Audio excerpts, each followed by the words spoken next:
Hi friends, welcome to Sabina சமையல். இன்றைக்கி ஒரு ஸ்பெஷலான ஒரு கையேந்தி பவன் ஸ்பெஷலாக தக்காளி குருமா தாங்க செய்ய போகிறோம். தக்காளி குருமா செய்கிறதுக்கு தக்காளி ஒரு 6 தக்காளி நீல வாக்கில் கட் பண்ணது, கருவேப்பிலை கொஞ்சம், 2 பிரிஞ்சி இலை, 2 கிராம்பு, 2 ஏலக்காய், 2 பட்டை துண்டுங்க. அப்புறம் பெரிய வெங்காயம் வந்து ஒரு 5 பெரிய வெங்காயம் நல்லா பொடியாக கட் பண்ணியிருக்கேன். இது வந்து கொஞ்சம் மீடியம் சைஸ் வெங்காயம். பச்சை மிளகா காரத்துக்கு தகுந்த மாதிரி 3, பூண்டு பல் ஒரு 6, புதினா மல்லியும் வந்து ஒரு கைப்பிடி. இது வந்து அரைக்கிறதுக்குங்க. 2 துண்டு தேங்காவை குட்டியாக கட் பண்ணியிருக்கேன்.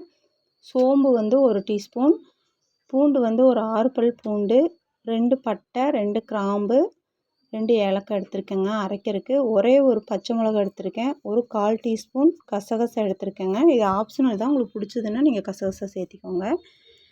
இப்போது தேங்காய், சோம்பு, பூண்டு, அப்புறம் நம்ம இந்த பட்டை, கிராம்பு, ஏலக்காய் இது எல்லாமே சேர்த்து இப்போ நல்லா அரைச்சி எடுத்துக்கலாங்க. நல்லா நெய்ஸாக அரைச்சி எடுத்துக்கலாம்.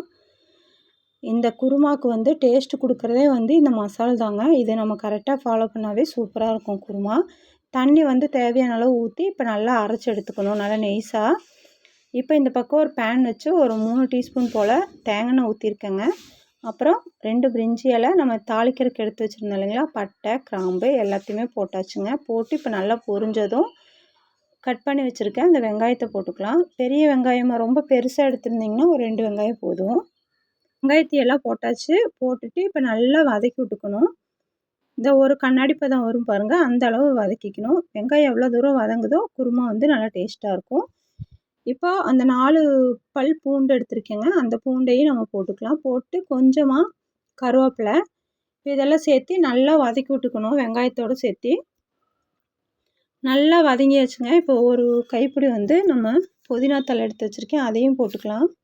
போட்டு 3 பச்சை மிளகாவும் எடுத்துருக்கேன், அதையும் போட்டு தக்காளியும் போட்டுக்கலாம். இப்போ இது எல்லாமே வந்து நல்லா மசிஞ்சு வெந்து வரணும், அது வரைக்கும் நல்லா வதக்கி விட்டுக்கலாம். நல்லா ஹை ஃப்ளேமில் வச்சு நல்லா வதக்கி விட்டுக்கணும். தக்காளி வந்து நல்லா நல்லா பழுத்த தக்காளி நல்லா பெரிய ஓரளவு பெரிய தக்காளியாக இருந்தனால நான் 4 தக்காளி எடுத்திருக்கேன். குட்டியாக இருந்தால் ஒரு 6, 7 போல் சேர்த்திக்கோங்க. இப்போ தேவையான மசாலா தூள் போட்டுக்கலாம். கொஞ்சமாக மஞ்சள் பொடி, 1 டீஸ்பூன் போல் மல்லிப்பொடி, அப்புறம் மிளகாத்தூள் வந்து ஒரு 1/2 டீஸ்பூன். காரத்தை பார்த்துட்டு போட்டுக்கோங்க, ஏன்னா ஏற்கனவே நான் 3 பச்சை மிளகா போட்டிருக்கேன். இப்போ போட்டு இப்போ இது எல்லாம் சேர்த்து இப்போ நல்லா கலந்து விட்டுக்கணும். கலந்துட்டு பாருங்கள், இந்த அளவு நல்லா வதங்கிருச்சு. இந்த ஸ்டேஜில் நான் அரைச்சி வச்சுருக்கேன் அந்த பேஸ்ட்டு இதில் போட்டுக்கலாம். போட்டு இப்போ நல்லா கலந்து விட்டுக்கலாம். குருமா பார்க்கும்போதே கொஞ்சம் சூப்பராக இருக்குங்க. இது வந்து சப்பாத்தி, பூரி, புரோட்டா எல்லாத்துக்குமே இது சூப்பராக இருக்கும். இட்லிக்கு அதை விட தூக்கலாக இருக்கும். இப்போ தேவையான அளவு குருமாவுக்கு தேவையான அளவு உப்பு போட்டாச்சுங்க. போட்டு இப்போ அதை நல்லா கலந்து விட்டாச்சு. இது நல்லா கொதித்து வர்ற ஸ்டேஜில் இட்லி மாவு இருக்குது பார்த்தீங்களா, அது வந்து நான் ஒரு 2 டீஸ்பூன் போல் போட்டுக்கிறேங்க. லாஸ்ட்டில் வந்து இது ஒரு தனியாக டிஃப்ரெண்ட்டான டேஸ்ட்டாக இருக்குங்க. அதனால் நான் 2 டீஸ்பூன் இட்லி மாவு சேர்த்திருக்கேன். கொஞ்சம் இட்லி மாவு சேர்த்தும் போது கொஞ்சம் புளிக்காத மாவாக ஃப்ரெஷ்ஷான மாவாக சேர்த்திக்கோங்க, டேஸ்ட் வேறு லெவலில் இருக்கும். இப்போ இதை நல்லா மிக்ஸ் பண்ணி கொடுத்துக்கலாம். இப்போ எல்லாம் சேர்த்து இப்போ நல்லா கொதித்து வரட்டும். இது வந்து கொஞ்சம் தண்ணியாக தாங்க இருக்கணும், ரொம்ப கெட்டியாக இருக்கக்கூடாது. இந்த ஸ்டேஜில் வந்து நம்மளுக்கு கரெக்டான ஸ்டேஜுங்க. இப்போ இதை நல்லா கலந்து விட்டுக்கலாம். கலந்து உப்பு காரம் எல்லாம் டெஸ்ட் பண்ணி பார்த்துக்கோங்க. பார்த்துட்டு என்ன பத்தலையோ அதை வந்து இப்போ சேர்த்திக்கலாம். இப்போ நல்லா கலந்து விட்டாச்சுங்க. குருமா சூப்பராக நம்மளுக்கு ரெடி ஆயிடுச்சு.